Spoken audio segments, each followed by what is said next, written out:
प्रिय विद्यार्थियों, जैसा आपने पिछले मेरे वीडियो में देखा था, मैंने आपको जयशंकर प्रसाद जी के बारे में बताया था। उनका जो शीर्षक था गीत, उसी गीत शीर्षक के बाद जो है आपका ये नया शीर्षक आता है श्रद्धामन। और ये जो श्रद्धामन है जयशंकर प्रसाद जी का कामायनी महाकाव्य जो है उससे लिया गया है। और जो श्रद्धा है ये आशा सर्ग के बाद आता है। अक्सर बोर्ड एग्जाम में एक प्रश्न पूछ लिया जाता है कि श्रद्धा सर्ग किस सर्ग के बाद आता है। और ये जो 15 सर्ग थे मैंने आपको क्रमवार लिखाए थे, आपको स्मरण होगा कि चिंता हुई आशा हुई श्रद्धा को काम वासना, चिंता हुई आशा हुई श्रद्धा को काम वासना, लज्जा कर्म से हुई ईर्ष्या, लज्जा कर्म से हुई ईर्ष्या, इड़ा को स्वप्न में, इड़ा को स्वप्न में, इड़ा को स्वप्न में। अब इसमें गौर करिए, 2 लाइनों में जो हमने आपको अंडरलाइन करके पिछले वीडियो में बताया था ये सर्ग हैं। तो आपको ये जो 3 नंबर पे आपका जो सर्ग आता है श्रद्धा, गौर करते हैं। अब इसका जो शीर्षक है श्रद्धामन, आपको मैं बता दूं ये जो कामायनी महाकाव्य है जयशंकर प्रसाद जी का, ये कालजयी कृत है। यह एक कालजयी कृत है और इसको आधुनिक युग का रामचरितमानस कहा जाता है। कामायनी महाकाव्य को आधुनिक युग का रामचरितमानस कहा जाता है। तो जयशंकर प्रसाद जी हो गए आधुनिक युग के तुलसीदास जी के पश्चात जो माँ भारती का किसी ने श्रृंगार करके इस प्रकार का लेखन का कार्य किया है जयशंकर प्रसाद जी ने, जो आधुनिक युग में इतना अच्छा लेखन कार्य किसी और कवि के द्वारा नहीं किया गया है। तो उन्हीं के द्वारा लिखा गया है कामायनी महाकाव्य। और इस कामायनी महाकाव्य में उनका जो है रहस्यवादी आनंद की अनुभूति कराई है। जयशंकर प्रसाद जी ने रहस्यवादी आनंद की अनुभूति कराई है।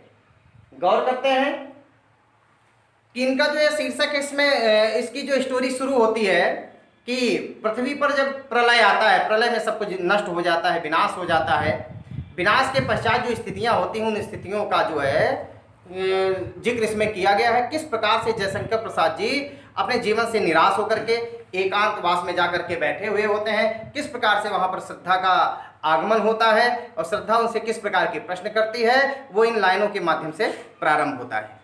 गौर करें जो लाइनें इसमें दी गई हैं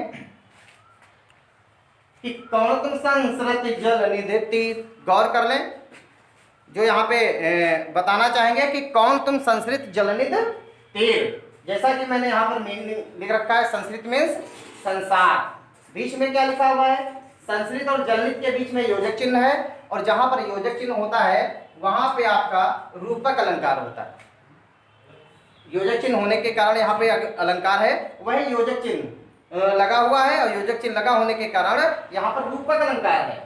गौर करते हैं कि कौन तुम, ये प्रश्न किया जाता है, किसके द्वारा किया जाता है, कौन करता है, किससे करता है। गौर कर लें कि कौन तुम संसृत जल निधि तीर, यहाँ पर अपने जीवन से जो निराश मन एकांत में आके बैठते हैं उनसे यह श्रद्धा प्रश्न करती है कि कौन तुम कौन हो जो संसार रूपी सागर के तीर माने निकट या किनारे या पास तरंगों से फेंकी मरी है। श्रद्धा कह रही है जिस प्रकार से संसार रूपी जो सागर है तुम किनारे पड़े हुए उस मणि के समान प्रतीत हो रहे हो।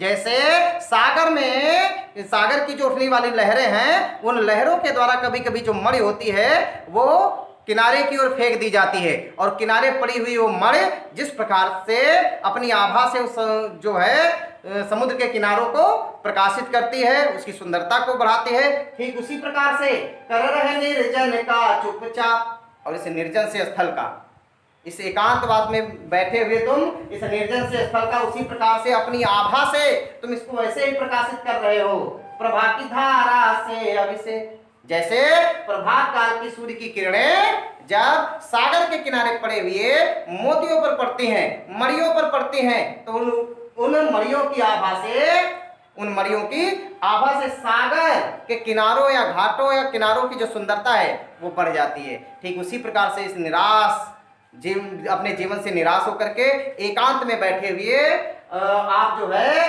अपनी आभा से इस निर्जन से स्थल का जो है आप इस निर्जन से स्थल को आप प्रकाशित कर रहे हो।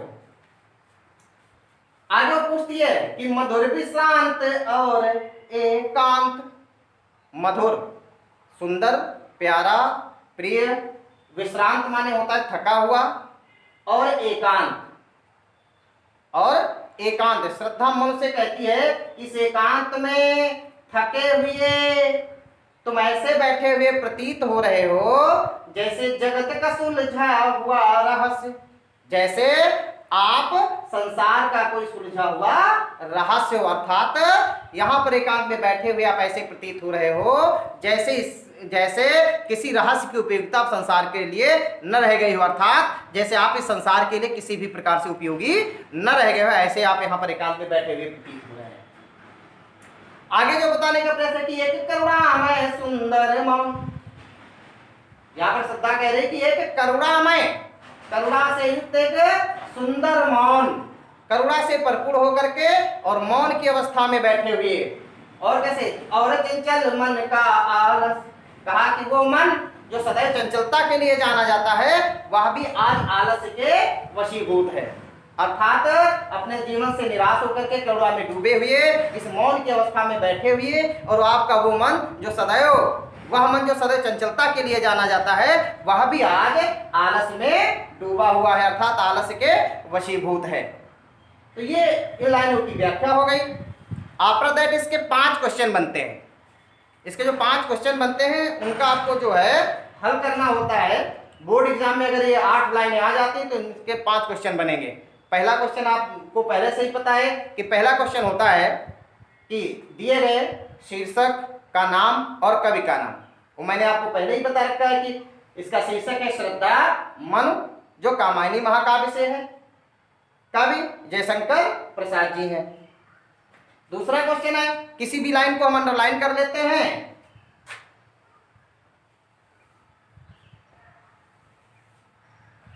और अंडरलाइन जो किया गया है इस रेखांकित अंश की व्याख्या करनी होगी। ये जो रेखांकित अंश है इसकी आपको व्याख्या करनी होगी। ऐसा करने पर आपको 2 अंक मिल जाते हैं। और अगला जो तीसरा क्वेश्चन जो बनेगा इसमें से ये जो है पेपर मेकर पर निर्भर करता है कि वो किस प्रकार के क्वेश्चन रखता है। सपोज दैट क्वेश्चन है कि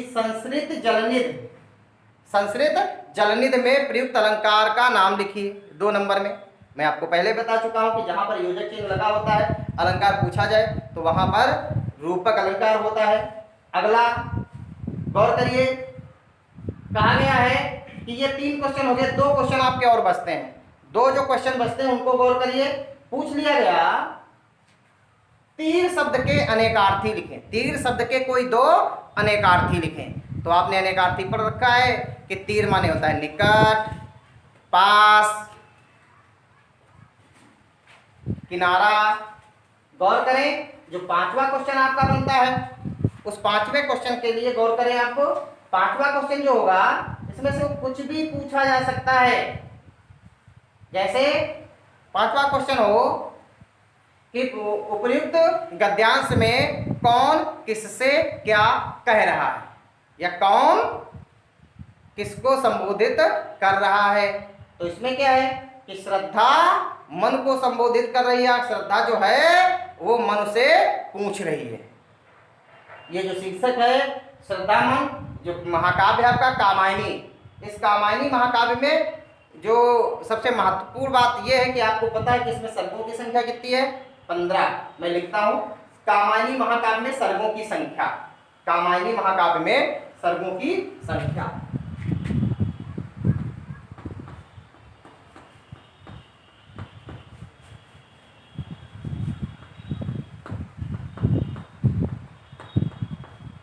कामायनी में सर्ग 15, जो मैंने आपको पिछले वीडियो में एक कार्य के माध्यम से लिखा दिया था, 15 सर्ग हैं। और जो इसमें 3 जो प्रमुख कैरेक्टर हैं उनको ध्यान रखना है। इसमें जो है कौन सी चीज किसके लिए जो है प्रसिद्ध है उसको बताने का प्रयास किया है। गौर करें जो श्रद्धा मन और इड़ा, 3 कैरेक्टर इसमें दिए गए प्रमुख से, श्रद्धा मन और इड़ा। एक कैरेक्टर है श्रद्धा, दूसरा है मनु और अगला है इड़ा।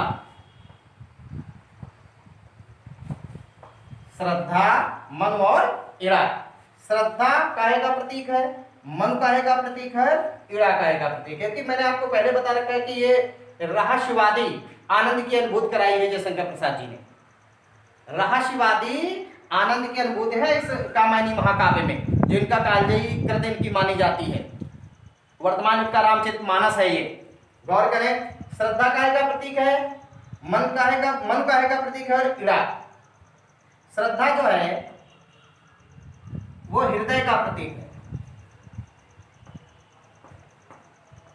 श्रद्धा हृदय का प्रतीक है। मन जो है वो मन के प्रतीक है, और इड़ा जो है वो बुद्धि का प्रतीक है।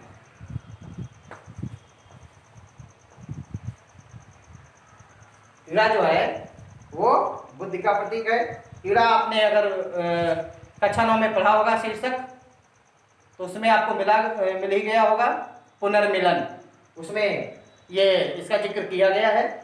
बाकी ये जो आपका शीर्षक है इसमें कहीं इड़ा का जिक्र नहीं है, फिर भी जो आपके कोर्स में है उसके माध्यम से आपको समझना है, और इसको वो कायदे से।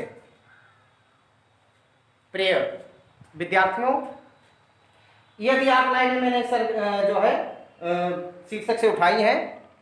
अभी नेक्स्ट वीडियो में जो आपको मिलेगा, वो नेक्स्ट वीडियो में इसको आपको इसके आगे की लाइनें मिलेंगी, और उनका भी हम अच्छी प्रकार से व्याख्यान करेंगे। फिलहाल आपने शीर्षक में क्या सीखा, आपको पता हो गया कि ये जो आपके हिंदी की बुक में सामान्य और साहित्यिक दोनों वर्ग के विद्यार्थियों के लिए, जो सामान्य हिंदी पढ़ते हैं वो भी, और जो साहित्यिक हिंदी का अध्ययन करते हैं वो भी, दोनों वर्ग के विद्यार्थियों के लिए आपको पता हो गया इसका शीर्षक क्या है, श्रद्धामनु। कहाँ से लिया गया है, कामायनी महाकाव्य से। कामायनी महाकाव्य में सर्गों की संख्या कितनी है, 15 है। कामायनी का जो महाकाव्य है उसमें 3 प्रमुख कैरेक्टर कौन है, श्रद्धा, मन और इड़ा। श्रद्धा काहे का प्रतीक है, हृदय का। मन काहे का प्रतीक है, मन का। इड़ा काहे का प्रतीक है, बुद्धि का। ये आपने सीखा, और इसके पश्चात आपने जाना कि ये जो पंक्तियां दी गई हैं किसके विषय में है, किससे कौन कर रहा है बातचीत, किससे वार्तालाप हो रही, किसको कौन संबोधित कर रहा है। तो आप जान रहे हैं कि ये जो प्रश्न किया जा रहा है श्रद्धा के द्वारा किया जा रहा है, और किससे किया जा रहा है, तो मन से किया जा रहा है। किया गया जो प्रश्न है श्रद्धा के द्वारा, और किससे हो रहा है, मन से किया जा रहा है। तो इतनी जानकारी होने के बाद आपका जो ग्रह कार्य होता है, तो ग्रह कार्य में आपको ये चीजें करनी है जो मैंने आपको पहले बता रखी है, कि क्वेश्चन नंबर 1,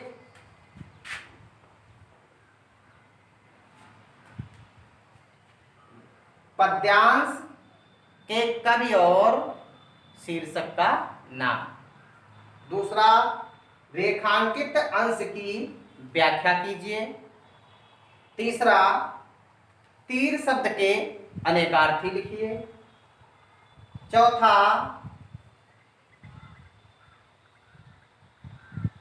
जो क्वेश्चन है इसमें से कुछ भी ऐसा ढूंढ के बनाया जा सकता है, जैसे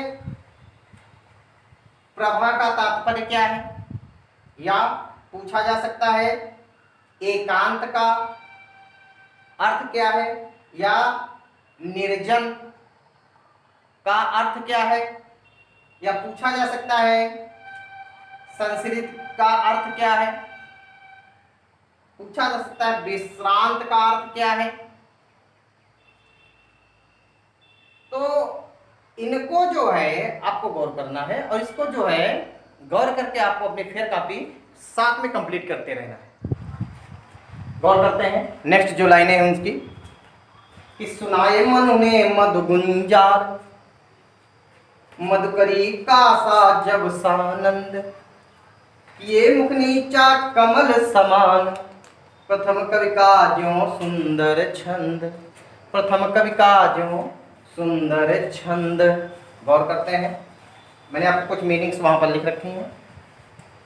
पिछले वीडियो में आपने पढ़ा था कि जो पिछले भी पंक्तियां आपने पढ़ी हैं उसमें आपने पढ़ा था कि सुनाए मनु ने मधु गुंजार, अर्थात मीठे मीठे वचनों में, मीठी मीठी वाणी में जो श्रद्धा प्रश्न कर रही थी मनु से, जब उन प्रश्नों को सुना, जब श्रद्धा की बातों को सुना, तो सुनाए मनु ने मधु गुंजार।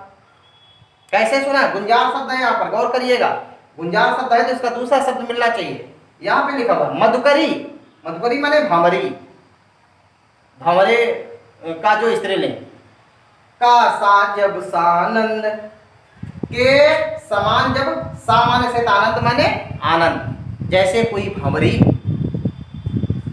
मंडराती हुई फूलों पर गुनगुना रही हो, ठीक वैसे ही जो श्रद्धा है वह इतने मीठे और मधुर वचनों में बोल रही है जैसे कोई भंवरी गुनगुना रही। गौर करिएगा, यहां पे सा शब्द लिखा हुआ है। सा आपको बताना चाहूंगा, इसका गौर करिएगा कि जब कहीं पर भी इस प्रकार के वाचक शब्द मिले, वाचक शब्द गौर करिएगा, उपमा अलंकार कब होता है? उपमा अलंकार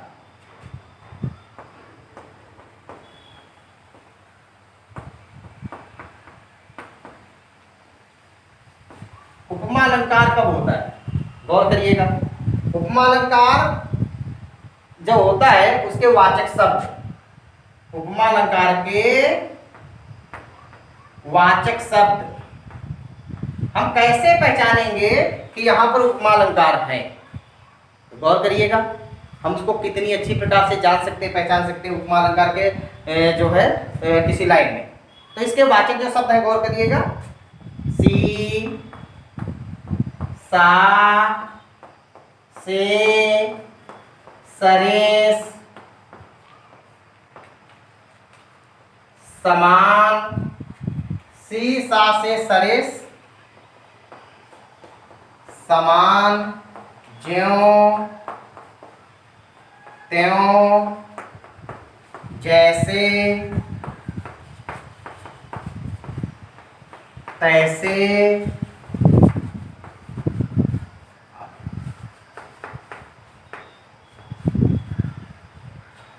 ये उपमा अलंकार के वाचक शब्द है। कहीं पर भी अगर काव्य की लाइनों में सी, सा, से, सरी, समान, ज्यों त्यों, जैसे तैसे, गौर करिएगा, ये वाचक शब्द है उपमा अलंकार के। सी, सा, से, सरेस, समान, ज्यों त्यों, जैसे तैसे। अगर इस प्रकार के शब्दों का काव्य की पंक्तियों में कहीं भी प्रयोग किया जाता है तो वहां पर उपमा अलंकार होता है, जैसे यहां पर दिया गया है।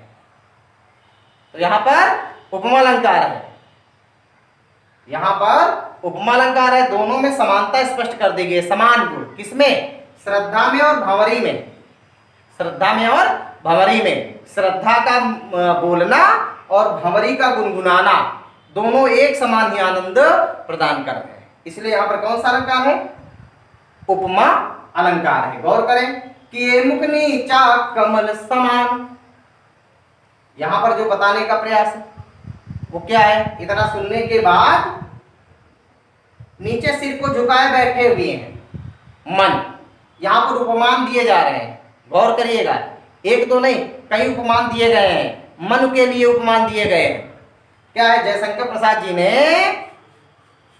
कई उपमान प्रस्तुत किए हैं जो निराश बैठे हुए मन में अपने सिर को झुकाए हुए, तो कैसे प्रतीत हो रहे हैं सिर को झुकाए हुए बैठे हुए मन? सबसे पहला उपमान जो है उनके लिए प्रयुक्त है कि किया मुख नीचा कमल समान। किए कैसे? मुख को नीचे किए कैसे बैठे हुए हैं? कमल समान, जैसे सूर्यास्त के पश्चात जब सूर्योदय होता है तो कमल खिल जाता है पूरी प्रफुल्लता और आनंद के साथ, सबको अपनी ओर आकर्षित करता है, बड़ा ही मनोहारी होता है। परंतु जब सूर्यास्त होता है तो सूर्यास्त के पश्चात कमल मुरझा जाते हैं, और जब मुरझा जाते हैं, मुरझा के क्या होते हैं? उनके शीश झुक जाते हैं। तो ठीक वैसे ही यहाँ पर मुरझाए हुए कमल के समान अपने सिर को नीचा किए हुए मनु बैठे हुए हैं। अगली जो पंक्ति है उसको गौर करिएगा।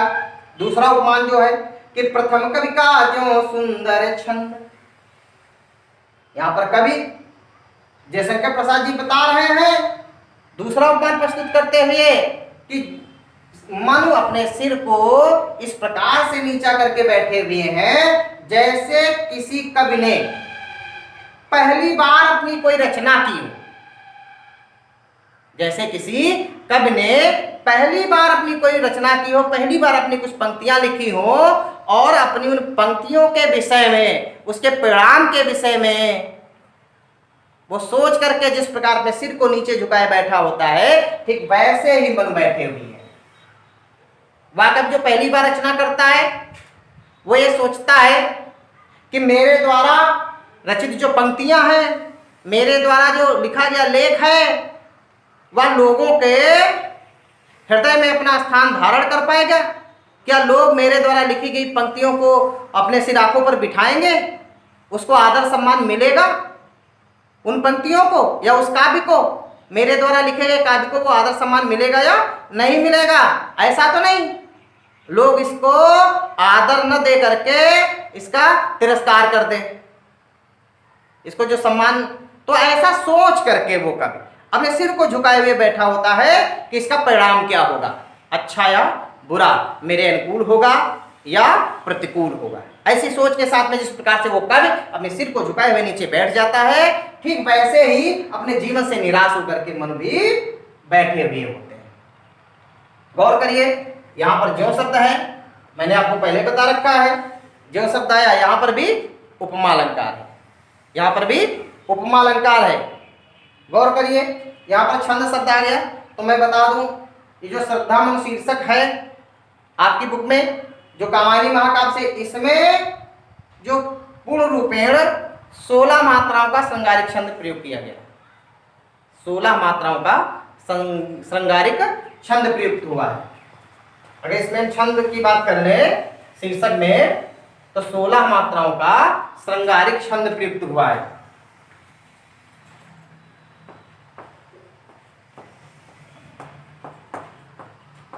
सोलह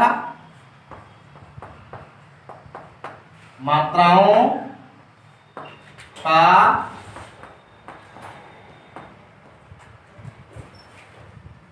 श्रृंगारिक छंद,